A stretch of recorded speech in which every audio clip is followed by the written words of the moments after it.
I'm a chicken fried and cold beer on a Friday night, a pair of jeans that fit just right, and the radio.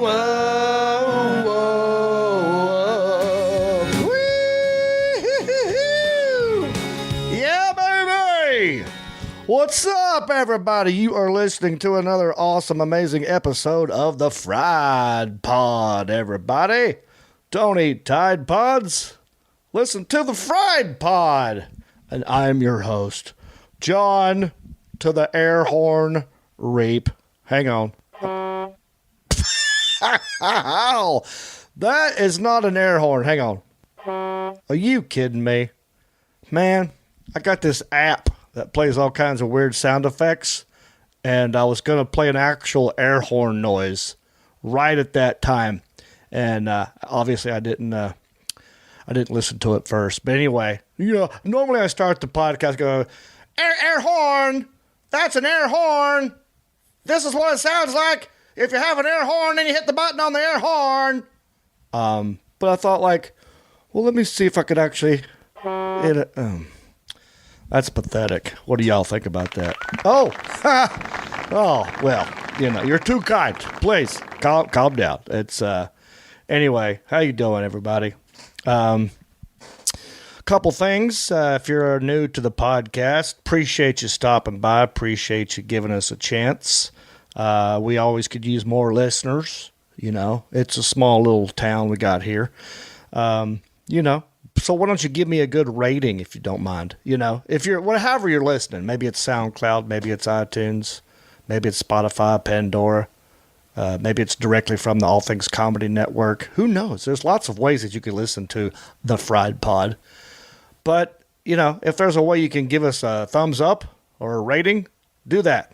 We call it your R's and your S's. 2 R's, 2 S's. Rate, review, subscribe, and share. Rate. I'm going to hit that T. Rate, review, subscribe, and share. Okay, what are we talking about today? Well, I'm right now, as I talk to you, I'm sitting at home in Casa David and Betty Reap's house. I'm by myself at the moment. Mom is visiting Dad again. He is in Rock Hill, South Carolina, at a place called Encompass Healthcare. And she just texts me. Let's read this. Mom says, "Any word on the shower? Dad's not doing very well." Well, that's not good. Hang on, let's read this. I don't know if I should read this out loud. Dad's not doing very well. He is, impacted, and they gave him a suppository. Oh, that's not good. That didn't work. And oh boy, he's sleeping now, but but his bottom's sore. Well, Mom's asking about the shower. See, we're doing construction on the house. Let me finish my first thought. So she's obviously she's with Dad at a hospital that specializes in stroke victims, and they've released him. They've kicked him out. So he is coming back home Monday, whether we like it or not, or him, or anybody. But he is coming home Monday, and he is still paralyzed on his left side. He has a catheter in him right now. That thing comes and goes. Depends if he can use the bathroom or not. He's having problems there, obviously. He's had multiple urinary tract infections. I think he's on his 3rd or 4th one right about now. Has low blood pressure, comes and goes all the time. So, we're nervous about him coming home because, he's got diabetes too. Mom's not, I'm not here all the time. I got shows to do. Concord, Birmingham. I got lots of shows to do. Florida. So I can't always be here. My brother has a job. He can't always be here. And Mom, she's, I think she's 3'7" tall. She's about 72 pounds. So she can't lift my dad by herself. So we're nervous. But he's coming home, whether we like it or not. And we're trying to get ready. We are in the middle of construction in his back bedroom. in his bedroom, he has his own bathroom in his bedroom. And so, unfortunately, it was just a stand-up shower, like no tub, but no place to sit either. It's not big enough to sit or lay down. So that had to go. So we got a construction guy. We took the thing out, and I had to order a shower online. We got one of them handicap accessible showers, so you don't. It's got railings rails to hold on to, and it's got a bench that you can fold down and fold back up, and everything else. And that is not here yet. And we were hoping to get it here today and get it started working on, but it's in the nose of a truck. 18-wheeler, and they didn't take it off yet. Nothing ever goes on time in the construction world. I mean, I'm sure a lot of you have been through this before, but if those of you haven't, anytime you want to get some kind of construction done to your house and they give you a date, go ahead and add 2 months to that. And tell them, and say, hey, I know you told me, let's just make up a date, March 17th, but I know that won't happen. So I'm gonna go ahead and say you're talking about 2 months from that. Go ahead and do that math. I'll go no, and then you can laugh at them and say I told you. Anyway, we thought we were getting the shower today. That didn't happen. So I got to reply back to my mom here in a second and let her know that's not happening today. Hopefully tomorrow the shower will come, and we'll start working on it. But anyway, it won't be done in time when he's here. Fortunately, we worked on the other bathroom first. So we do have a bathroom that he can use. And we're basically, so when he comes home Monday, there's this service. It's a home health service called Beata. And they have nurses that come by. They've got speech therapy, occupational therapy that come by, that kind of stuff. So, but that's not 24/7. So that's why it's nervous. But anyway, we're kind of prepared, but kind of not really. Fortunately, we have a good support system. We've got people in our family that are nurses. We've got my mom and dad are big into the church. So they got a lot of church friends that are going to stop by. Our neighbors are cool. So I'm not as worried as my mom is, but she's very worried. But so we are basically, what they're going to do is when they bring him, they're going to bring a hospital bed. Before that, that's actually tomorrow that comes, a hospital bed and some other stuff that they're bringing, and that's going to go in mom's room. And so we're just switching stuff around. We're upside down right now, but we got stuff. We got a recliner that the stand-up recliners that you get in. You hit the button, it stands you up. I mean, you can just walk out of it and slowly get into it. It's not comfortable to sit in, but we have one. We've got wheelchairs for inside the house. We know someone who has an electric wheelchair that they can might sell to us or let us use if we need to get him out of the house. So I think we're going to be okay, but we're in the middle of construction. And the sad part of this whole thing is here's the thing. My dad is, he doesn't like to rely on anybody. He's a little stubborn. He's an ex-cop. He's always been in charge of people. And now that people are kind of telling him what to do and he's at the mercy of other people, he doesn't like it. And he doesn't want to be a burden on anybody as well. So he's told my mom and me and Jason several times, I don't want to come home and be a burden on you guys. So I do not want to come home if I can't walk. That's what he said. So we've had him in a skilled nursing facility ever since the stroke. Well, first it was the hospital at Baptist, then to a skilled nursing facility in Mountain View, very close to our house. Then that time had come. It was time for him to leave and go somewhere else. So we got this offer to go to another place, which is where he's at now in Rock Hill, South Carolina. It's a hospital that specializes. Anyway, they're kicking him out because he's not making much improvement. And we had a connection to another place that was going to take him like as a nursing home and skilled nursing facility. And that got pulled out from under our feet last minute. So up until like a day or two ago, we didn't think he was coming home because he couldn't walk and that's not what he wanted. And we were going to pay if we had to out of pocket, and just skip Medicare, Medicaid, whatever we had to do so that he's at a place that he is comfortable and they can look after him and all that stuff. Well, that got pulled out from under our feet. So now he's coming home and everybody's stressing out. And I have to leave. I can't be here. I'm just going to be gone for a couple of days, but, I hate to leave my mom like this. But anyway, there's your old popsicle update. That's what's happening with Dad. These come out on Friday, so this gig has already come and went. Concord, North Carolina. That's where I'm about to go. Doing this place I've never performed before. 26 Acres Brewery. Going to be there with Brent Blakeney, 6'7" of twisted teal. Yeah, you get it. Anyway, I call him Clutch. He'll be there tonight. But then I can't really hang because I got to go to Florida. I'm doing a corporate gig in Florida. That's tonight. If you've downloaded this when it came out Friday, happy Friday, everybody. It's Friday, Friday Pod.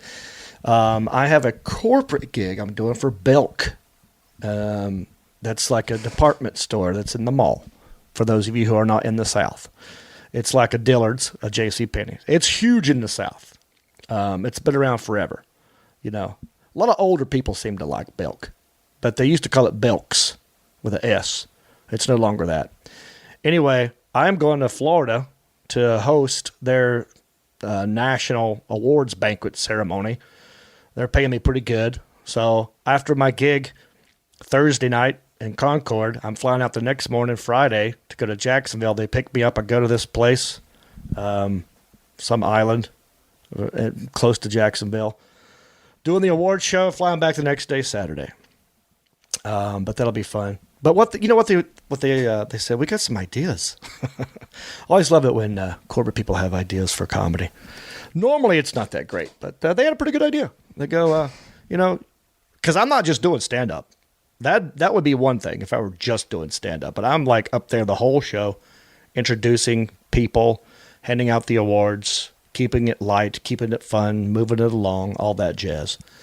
So that being said, they thought it'd be a funny idea if I went to the local Belk here in Hickory, at the Valley Hills Mall, and did some fun little video thing there. And that was fun.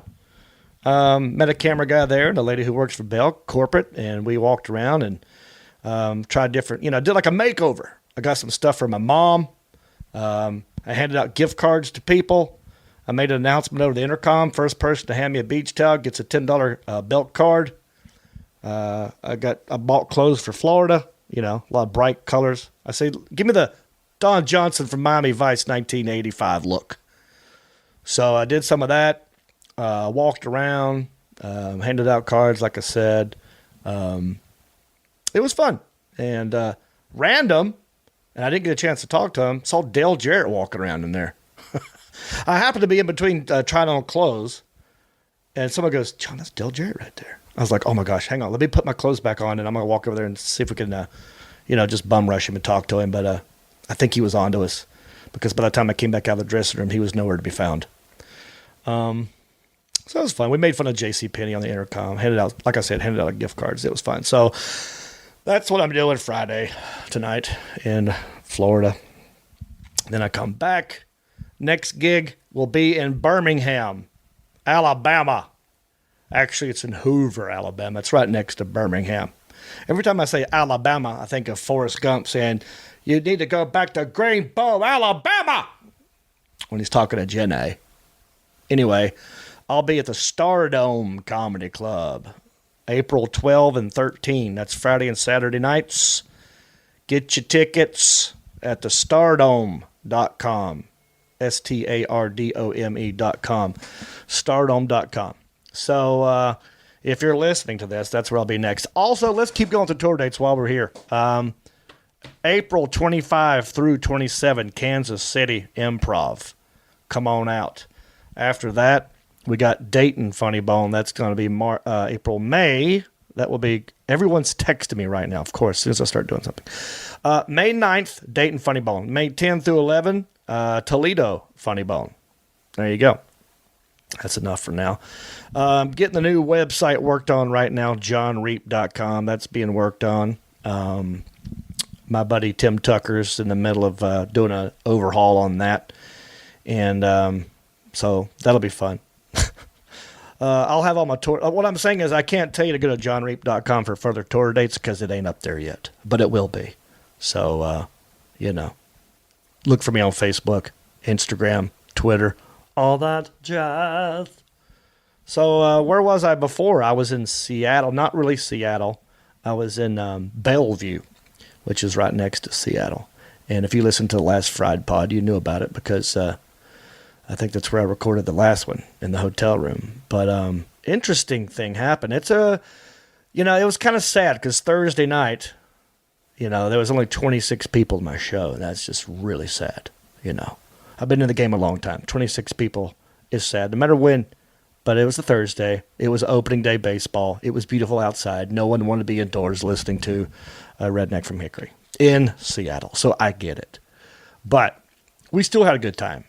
But that was not a good start to the weekend. But it picked up. After that, we were off. We were running, had a good time. Had a celebrity pop-in decide to come. A guy I know, comedian. I met him a while back at the Comedy Store in Los Angeles. He's from Seattle. He's also been in the game a long time. He texted me when he landed in Seattle because he was coming back to do a tribute show to Brody Stevens, the comedian who recently passed away not long ago. That's everyone loved Brody Stevens. He was a comedian's comedian. Everyone loved it. I loved him. So he started in Seattle as well with Craig Gass. But anyway, he was coming back home to do... He lives in L.A., Craig Gass. That's what I'm talking about, by the way. Didn't even throw the name out there till now. Craig Gass. Lots of celebrity impressions. Does great impressions. In fact, he was on the Howard Stern show. He was the guest host for a while before Artie Lang. He does a great Sam Kinison, Christopher Walken, Al Pacino. He was on Sex and the City as Miranda's donut-eating boyfriend. He's from that The Worst Comedy Show Ever was the name of one of the things he did. King of Queens, Pauly Shore is Dead, lots of stuff. Just an all-around cool guy. I met him, like I said, a long time ago at the Comedy Store, and he texted me when he landed and said, "Hey, man, I just noticed, because we're Facebook friends, he goes, I noticed that you were playing in Bellevue. Let's catch up. I'd love to pop in." So he came by, did a guest set, and that was awesome. In fact, on his Facebook page, he wrote, Seattle just in town for a few days and joining, this is what he said, and I'm joining one of the funniest people on earth, John Reap, on stage at the Potter Live in Bellevue for the Late Show, 10 p.m. This was not planned. Live in the moment. Now, this is where it gets good, okay? Because Craig's been around a while. He's got fans from Seattle, because this is where he started. And so this one guy, on that Facebook post, one of his friends wrote, this guy named Ricky Cox. I'm calling him out. He wrote, this is how it starts. Tomorrow is my birthday. I guess this could be a good birthday present to myself. Right? So he wrote that. And then he wrote, John Reap. Oh, no. Okay, let's just fast forward. Because it gets crazy. So he wrote that. And then I guess I'll just fast forward to what actually happened. So the guy comes to the show. No harm, no foul. It's the Late Show, so again, not packed out. And I don't know if he paid to get in. I think he conned his way in. I think he told someone at the comedy club that he's good friends with Craig Gass. And they said, oh, okay, well, he's going up. Come on in. So they let the guy in for free. He was by himself. He comes in. He watches Craig set. He's sitting towards the front by himself. Couldn't ignore him. And during my set, I just noticed he's just pulls his phone up and starts taking pictures of me. Not even trying to hide it. Not like nonchalantly at the table, kind of angling it up. It was like straight up so everybody could see, and just started taking pictures. So I couldn't ignore that. So I go, oh, we're taking pictures. Hey, buddy. And I do this sometimes when people start doing it. I don't ignore it. I just sort of go with it. Even though I don't like it, I just go with it. So I started posing for him, started taking pictures. I go, cool, man. Well, there you go. You got your picture now. So let's put the phone down. And it was fine. And then I went on with my comedy routine. And I kind of turned back and I see him. He's madly posting or madly, that sounded like a hamster eating a piece of cheese. It's also my texting noise. Anyway, he was madly doing that. I said, "What you doing, buddy?" And I said, "You posting that picture already?" And I said something like, "Just put the phone down and enjoy the show, brother." You know, I still wasn't berating the guy. But anyway, at some point, and he didn't get up right then. At some point, he got up to leave. And this is the new thing I've been doing. When people get up to leave, I pretend that I'm kicking them out just for fun. And I'm not even mad. I know you got to get up to pee. That happens. But when they get up to pee, I'll say something like, "I need you to leave, please." And it looks like I got mad for no reason, and I'm kicking them out. And it's also fun because it looks like they're obeying your commands. And then I go on to say on stage, yeah, you could do that for anything. Let's say you're at a coffee place and coffee shop, and someone's got a drink and they're about to drink it. And right as they put it up to their lips, you just say, "Drink that drink right now." And they go, "What? That's what I was doing." And you go, "That's because I told you to do it." See, it's just fun. It looks like people are obeying your commands. Anyway, I did that whole routine on him, and he just left. No one was mad. Okay. Now, let's fast forward back to the... so I go on with my set. Now let's go back to the Facebook post. Ricky Cox, the next day. I think this is in the order. I might be getting the order wrong. But anyway, he goes, "John Reep, you had a great show. I couldn't order anything off the menu that was compatible with my diet. When I didn't order, security told me I had to leave. So I actually did get kicked out. Sad face." Now, I don't post anything back. I just hit like or something. I don't know. I don't care. Then Craig Gass gets on there, and he says back to Ricky Cox on the same post, same thread. Craig Gass goes, "Ricky Cox, management for the club pulled me outside, and they said they had an issue with me, that there was a customer refusing to pay the 2-item minimum because they said that they were my guest, and I had no idea who they were talking about, and they pointed you out. It got me in trouble, and it wasn't even my show. I just appeared as a special guest on John's show." Now, that was nice of Craig to say, and I feel bad that happened to Craig. And I ain't mad at anybody. Stuff happens. It was a late show. Nobody cares. But, I think Craig thinks I care, but I really don't. And then Ricky Cox replies back, "That's why I wanted to correct the record. All I said was that I was there to see you and support you. I also said I couldn't eat the food on their menu because of my dietary restrictions." Craig replies, If you had told them that you were there to see and support me, the management and security wouldn't have tracked me down. They would have just told you to order 2 items or leave. That's the standard procedure in a comedy club. But they tracked me down, pulled me aside, and asked me why I thought that I was above paying the 2-item minimum, and I told them I had no idea what they were talking about. They explained that it was you having an issue with the club's policy, and that when the policy was explained to you, that you told them that you were my guest and that you were there with me, which is why they tracked me down. They would not have tracked me down otherwise. So he's getting into it. Craig is like not having it, calling out Ricky Cox, and it's not over. Ricky says, "Sorry, it was such an ordeal. I sure as hell wasn't looking to create any drama. They said that they would talk to you, and if it was okay with you to not order junk food, they'd let it slide. I have never been to a comedy club that demanded I order 2 items. Last time I went to a club that demanded I order stuff, I was being taken to a strip club for my 18th birthday." It's obvious to me at this point that Ricky Cox does not get out much, because every comedy club in the country, okay, not every, let's just say 95.2% of comedy clubs in this country have a 2-item minimum. They call it, 2-drink minimum, but not everybody drinks. But you got to order a certain amount of money, stuff. That's just policy. That's everywhere. But he's acting like it's not. Okay. So Craig goes, "Ricky Cox, the 2-item minimum is the standard in comedy clubs across the country and has been for decades now. Most people who don't find something they like will usually order 2 Cokes or 2 waters, whatever. I've never worked at that club. I've only appeared there as a guest, so nobody really knows me there. The staff would not have come up to ask me what I thought if you had only told them that you were there to support me. That would make no sense. They would have let you know that regardless of who you were, there to support, there's a 2-item minimum. The staff pulled me aside because they said that when they tried to explain the 2-item minimum to you, that you told them that you were there with me, not there to support me, that you were my guest. That's why they followed up with me to find out why I didn't think the rules applied to my guest. Oh my God. This is great. And then Ricky Cox. This is the last one, I think. He goes, I don't know what to tell you. The whole experience was weird.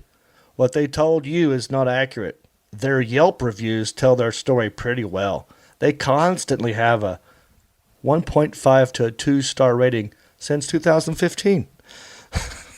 The staff or management clearly have some issues. You might not know me really well, but I'm not an asshole to people. I go out of my way to put smiles on people's faces. Not with great comedy, just being kind to people around me. Honestly, the whole experience broke my heart. I wouldn't have come if I thought I would turn out the way it did. If it would have turned out the way it did. Please accept my apology. Wow. That's actually pretty cool. No one ever apologizes on Facebook. See, I haven't even read this. I didn't even preview this before I started talking, folks. So I didn't know how this was going to end either when I started reading it. And now I don't hate this guy anymore. I never hated him to begin with. It was just a weird situation. Then someone else chimes in. Are you staying in Bellevue, Craig Gass? We'll be in downtown Bellevue later if you're around. So hopefully that turned out better for Craig Gass and Ricky Cox. I don't hate either one of you. All that stuff happened while I was on stage, and I didn't even know it till later. And then Craig was like apologetic and anything, all that stuff. Anyway, doesn't matter. Just thought it was kind of neat, kind of weird. Folks, if you go to a comedy club, all right, there might be some people listening to this podcast that's never been to a live comedy show. A couple things you can expect. You're going to spend some money, okay? Sometimes it's free to get in, but then they'll say, well, you got to order 2 things. That's the payoff. Things cost money. You got to pay the wait staff. You got to pay the comedians. You got to pay electric bill, water, food, all that stuff. So they got to get money somehow, right? So even if you get in free, you can expect to spend some cash, and don't act weird about it. I don't see why people think everything's free. Anyway, so know that going into a comedy club. Also, it's just rude to talk loud at your table. It's rude to be on your phone at your table. It's rude to take pictures while the show's going on, especially if the flash is on. All that is rude. You basically have to pretend that you're at a movie theater, okay?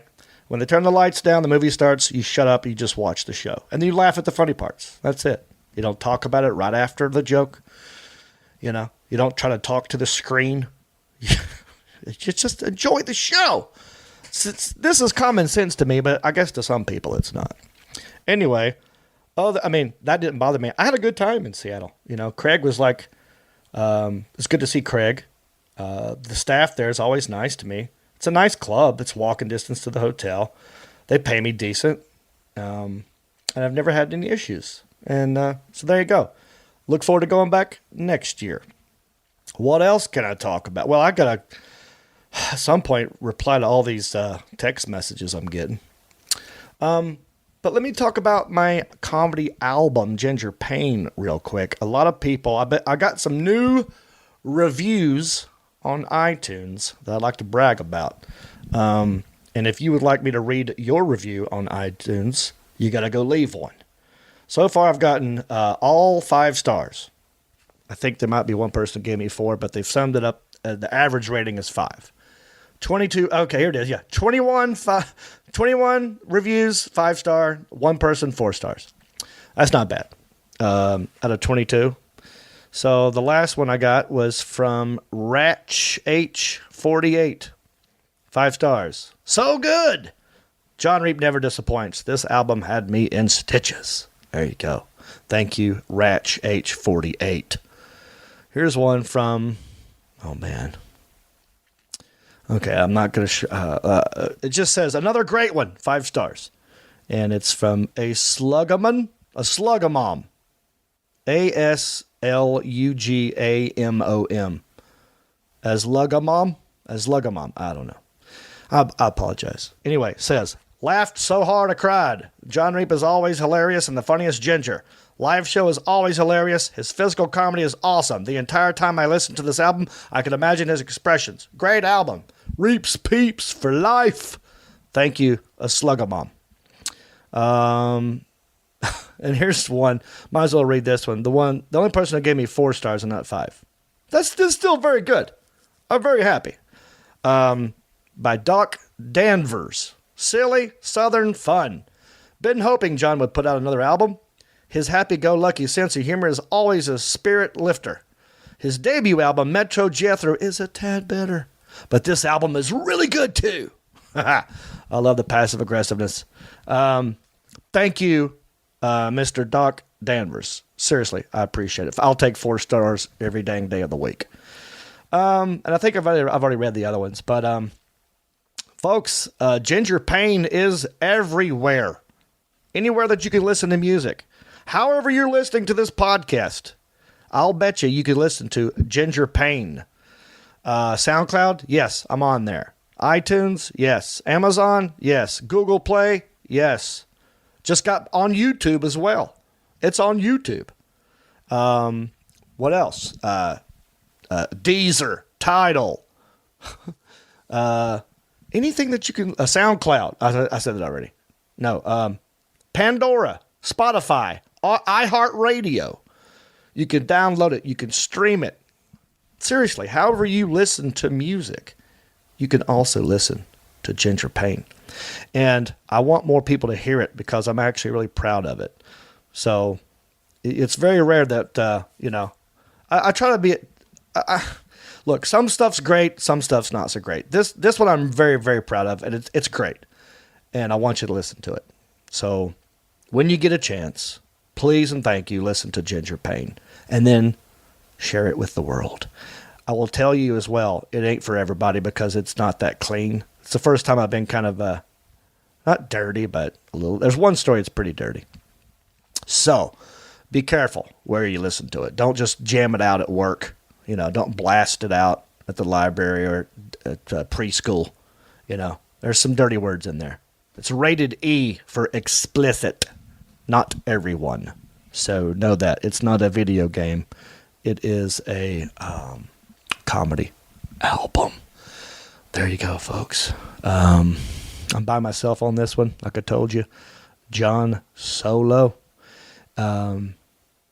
So, I don't have a guest. I might cut this one short. I don't know. If you were here right now, I'd ask you a question. But we've talked about Belk. We've talked about Birmingham. We've talked about Concord. I've given you a popsicle update. I told you about Seattle. I got to get on the road pretty soon because Concord, I'm in Hickory, like I said, right now. Concord's about an hour and 5 minutes from here. As I record this, it's 4:21. Traffic's about to get nasty. And they got me a hotel room, which is great. So I'm going to drive to the hotel, freshen up. I'm wearing jorts right now, my driving shorts, my jorts. It's nice. It's warm outside. It's sunny. It's a nice day. Crazy. It snowed the other day, not far from here. Actually, it snowed a little bit in Hickory, and then by the end of the day, it was like a summer day. Spring has sprung, but winter's trying to hang on. Screw you, old man winter. Summertime is here. So anyway, I got to get going because I got to hit the road, check into the hotel, get ready. I got T-shirts I'm selling. I got my Hickory Live T-shirts.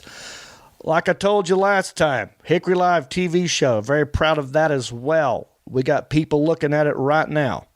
They're going to give us their notes after they look at it. We're going to make an edit.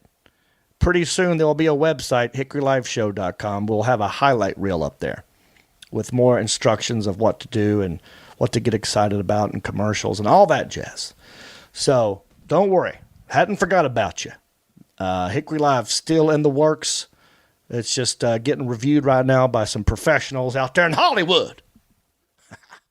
So I got some T-shirts made that say Hickory Live on them. And I gave them all away to everyone who worked on the show.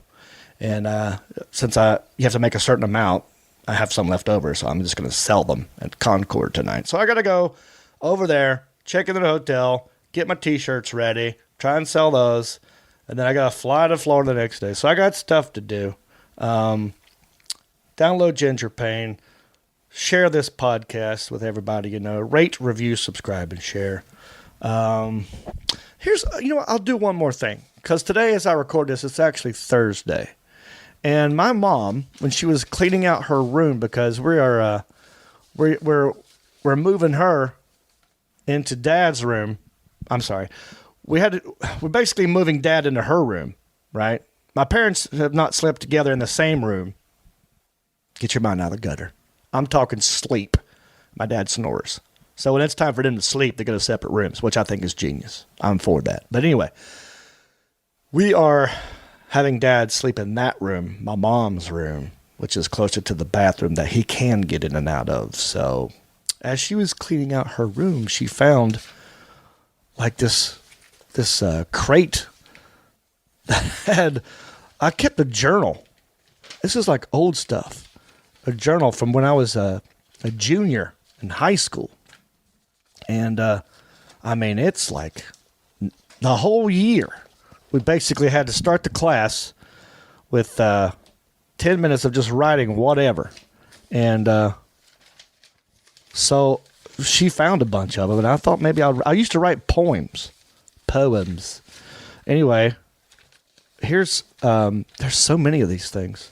It's called John's Journal. But I wrote a bunch of poems. All right. Okay. All right. This is dumb. Anyway,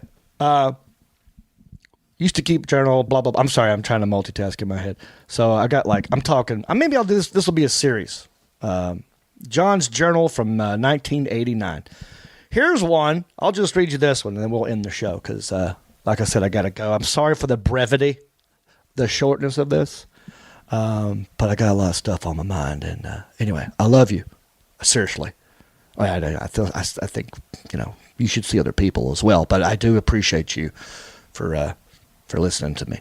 But here's one. I'll leave you on this. Wait, what was I going to do over here?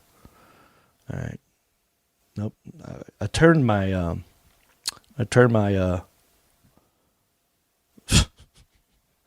I'm trying to thank you. Yes. There you go. That's what I was doing. Wasn't it worth it? No, sorry. Let's wrap this up. Here's one from John's Journal. February 7th, 1989. It's called Fire Drills. At lunch, there's a fire drill, which makes me miss my meal. In English, there's a fire drill, which makes the class very ill. In art, there's a fire drill. So I asked, what's the deal? The principal said to just chill, 'cause maybe tomorrow it will be real. Yes! Maybe tomorrow it will be real. What do you think of that? What do you think of that, crowd? Yeah. From 1989. Anyway, let me know if you like that segment. Because I've got a lot of these that I forgot all about.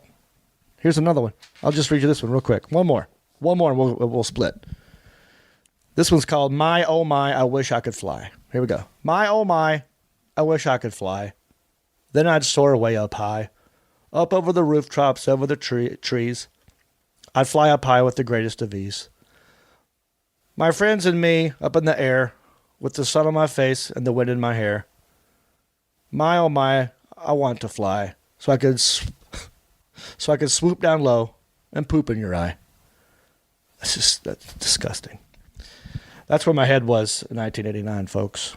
And it hasn't gotten far from that all these years later.